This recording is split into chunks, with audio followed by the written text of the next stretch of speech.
अध्यक्ष महाशय, पूज्य गुरुजन वर्ग आणि माझ्या बालमित्रांनो, आज मी तुम्हाला आपल्या राष्ट्रध्वजाविषयी 4 शब्द सांगणार आहे.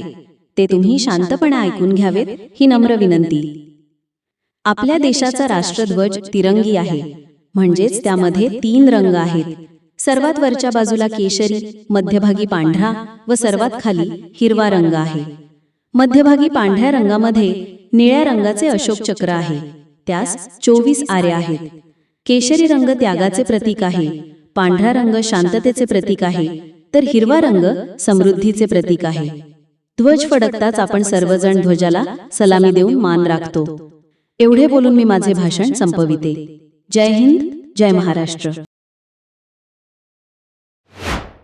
हे भाषण पाठ करण्यासाठी पूर्ण भाषणाचा स्क्रीनशॉट काढून घ्या आणि उमेश उघडे या YouTube चॅनलला सबस्क्राईब करा. धन्यवाद.